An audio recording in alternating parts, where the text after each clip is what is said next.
Hello and welcome. My name is Kane Yenser for innercourttaiji, and today I'll be making a video about post-Nei-Gong sitting exercises or post-meditation exercises that you do while you're still seated after your sit, but before you get up. It's going to help you transition. It's going to get your blood flow going back in the way it should be. It's going to get the chi going back. If anything's clogged, it's going to get it unclogged. It's going to make you feel better, and I think these exercises are worthwhile. Also, it can help you avoid injury, especially if you're a beginner and you've been sitting for a long time. And then sometimes when you stand straight up, because your body's not used to it, you can injure yourself. Also, I haven't seen too many videos on the subject, and my students in Taiwan also requested this video. So here we go. So once you've done your sit and you're ready to start preparing to get up, this is what you do. We're going to start at the midsection of the body, and if you have something like a bracelet on, you want to take the bracelet off, because we're going to be using the back of the wrists, and we're going to be applying that section of the body to the lower back up to the top of the kidney area. All right, so what you want to do is make soft fists, not hard fists. And when we do this exercise, we're not pushing into the body, we're not trying to massage, we're just running the arms and letting the weight of the arms go into the body. So we're not pushing into the body. Now you want to bring this part, the back of the wrist joint, and bring the hands together to where the tailbone is. Get them as far down as you can. You're going to curl your wrists. And then you're going to drag up and slightly out over the kidneys and raise the elbows. And then you're going to go down. So you're going down and up, in to slightly out. And this is going to loosen up the back, wake up the kidneys, undo any tension you've built up. And you can do this one standing up. This is a good one if your lower back is tired. This helps release it. Not only from rubbing on the kidneys, but also the position of the shoulders and the elbows behind the body. Now you want to do this 36 times to 49 times. All right, that's exercise number 1. Now that we've got the back slightly loosened up, now we're going to release the back again and the lower hips. And what we're going to do is bring the hands in front of the body. And for this one, you don't want to fold in the lower back. It's very important because you can pull your back that way. You want to fold right here at the top of the thigh bones, aka the hips. And you want to stretch in the buttocks, all right? So you want to keep the back, the lower back, as flat as possible. And you can put your hands in front of you. You're going to lean forward, using the arms for leverage. And you're going to bring your head down to the ground or as close as you can get it. Breathe in, come up. So that's a breath in as we come up, and then exhale, go down.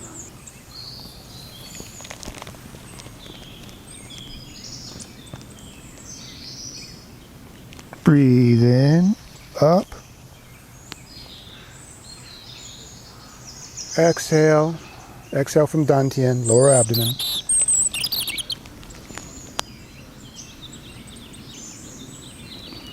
Inhale.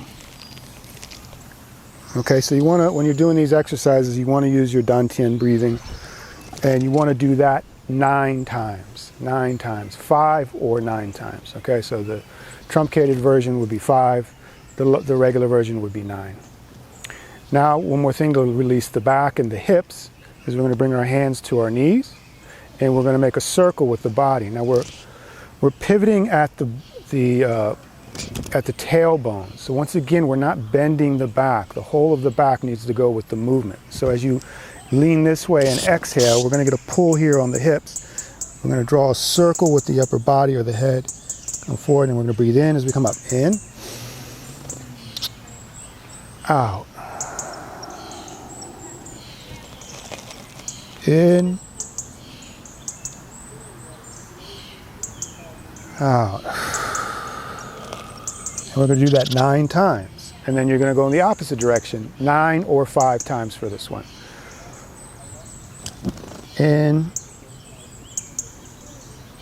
out. Going in the other direction, stretch the hip.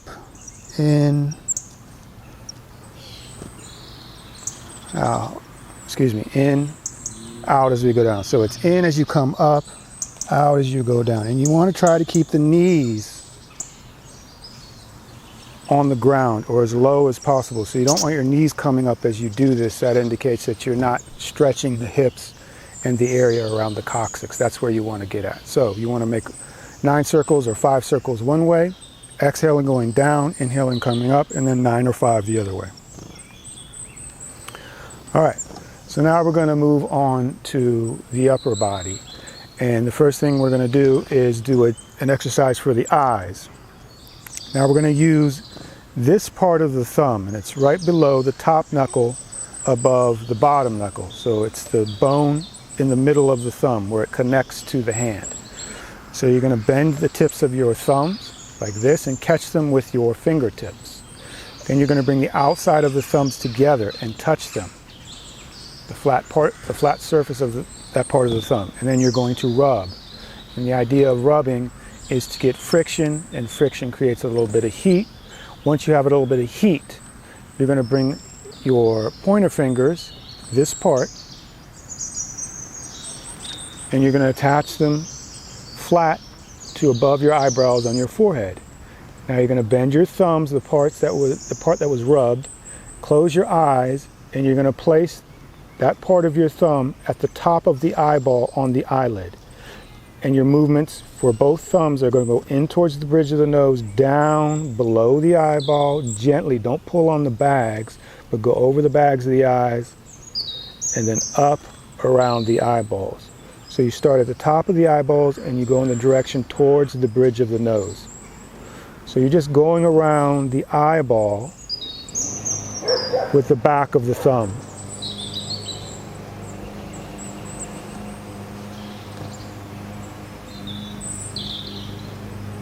All right, and you want to do that 3 or 5 times, and then you want to do 3 or 5 sets. So that'll be 3 sets of 3, 3 sets of 5, 5 sets of 3, or 5 sets of 5. All right, 3 or 5 times.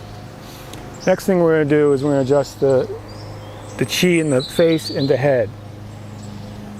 All right. So you want to pay attention as far as the route of the hands going over the face and the head. You want to use the middle finger, and we're going to trace this line. It's going to go on the outside of the lips to the nose, to the bridge of the nose, inside, in between the eye and the bridge of the nose, and the middle finger is going to go up the center of the forehead and then out. Okay? We'll hold the palm of the hands, and all the fingers are going to be touching the face, and you're going to comb your hair with that. But first we want to bring our hands together, create friction, which creates heat, and then we're going to bring the middle fingers to under the chin, right where the bone is, and then go up and over, combing the hair. And we're going to keep the hands attached to the face.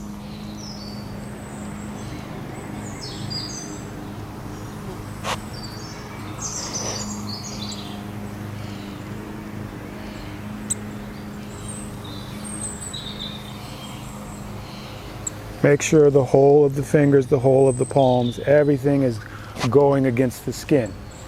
Now you can do that for 3 rounds of 3 or 3 rounds of 5, 3 times each. Or if you want, you can do 5 times each. So it'll be either 9, 15, or 25. Next thing we're going to do is get the chi moving through the head and the back of the neck. So for this next exercise, you're going to take your fingers, and you're not going to interlace them like this, but they're going to sit on the back of the head like this, with the fingers in between each other, and they're going to cup the back of the head and put them in a position where the palms will completely cover and seal the ears if you push down. So if you covered your ears pushed down, a lot of sound would be blocked. Now, when we do this, you need to be careful not to shove a bunch or pressurize the ear with too much air. So this shouldn't be uncomfortable. But we're going to open and close. And it's going to make a loud squishing noise. All right? Remember, this should not be uncomfortable. And just relax the jaw.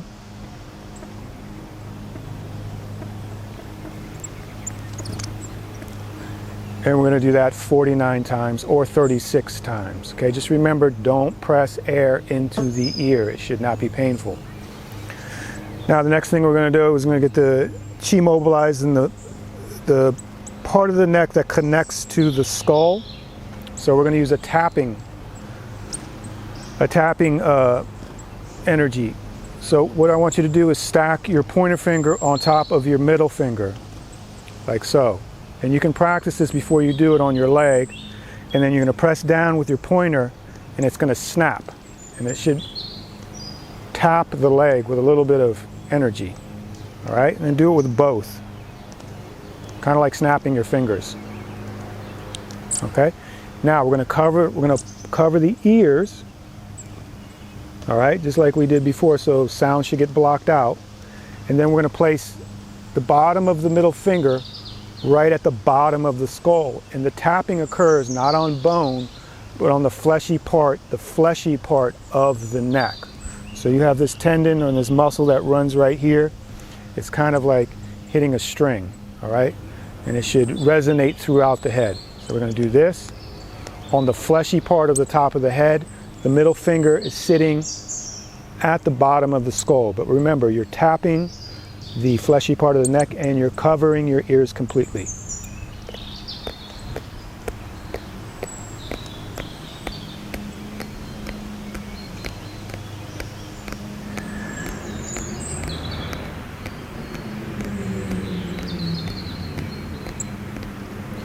And you're going to do that 36 or 49 times. All right, now let's address the legs. All right, after you sit for a while, the legs can go numb, they can be really sore, really stiff. So especially if you have numb legs, and that occurred a lot with me for the first 6 months of my sitting experience, like my legs would just go numb. All right, that's because the blood's getting blocked, you have all these folds in the body, and they have to open up over time. But this helps a lot. So you're gonna take one foot down, depending on your seating posture, and you're gonna take your thumb, and you're going to find your bubbling wells. If you don't know what your bubbling wells are, they are the point right below the balls of the feet in the center of the foot, right here. All right, you're going to take your thumb, the bottom, the finger, where the fingerprint is, and once again, you're not massaging, you're just rubbing up and down over that point. This stimulates the nerves at the bottom of the foot and wakes the foot up.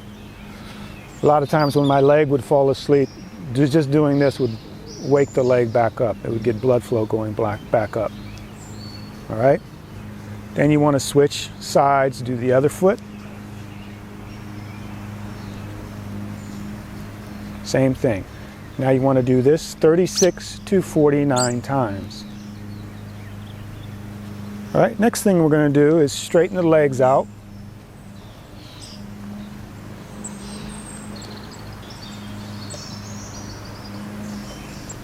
Bring the hands together, friction. Now we're going to apply the hands. Remember, we're not massaging, pressing in. We're just letting the hands rub lightly over and around the kneecap. So you're not going, we're not going over the kneecap. We're going around the kneecap.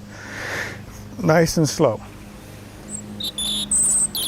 Okay, keep the hands soft. Use your upper body to lean forward and lean back. Don't use the arms. This also helps with circulation. Now you want to do this 49 times or 99 times. Now we're going to address another part of the knee joint. Here we're going to go, the knee joint is kind of like a ball, so use that shape so that you can feel that you're going around a ball. And here we're going to go around the outside of the knee, circular motion. All right, try to make a good circle. It's not a linear motion, it's a circular motion. And once again, use the upper body to lean forward and lean back. And then we're going to switch sides. Same thing. And you want to do this 49 or 99 times. All right, now the last one we're going to do, I always really enjoyed. If your legs are still a little uncomfortable, this should get all that discomfort out of there before you stand up.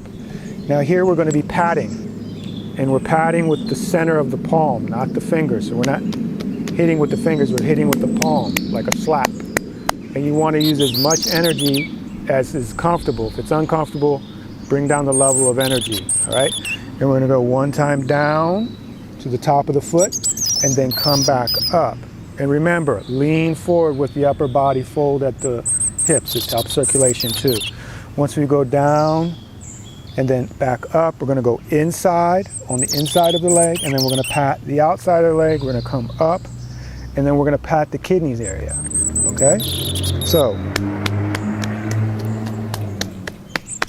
inside, outside, kidneys, top of the foot, come back up. Make sure you're completely on the inside of the leg, completely on the outside of the leg. Buttocks, kidneys. And you can hang out of the kidney area for a while, it really feels good.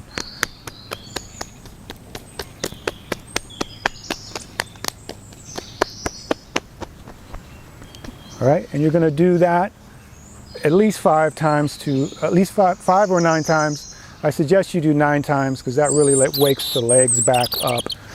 If you have any questions, go ahead and put them down in the comment section. If you'd like to subscribe, please subscribe, and I will see you in the next video. Oh, don't forget to like the video. Thank you very much. Bye.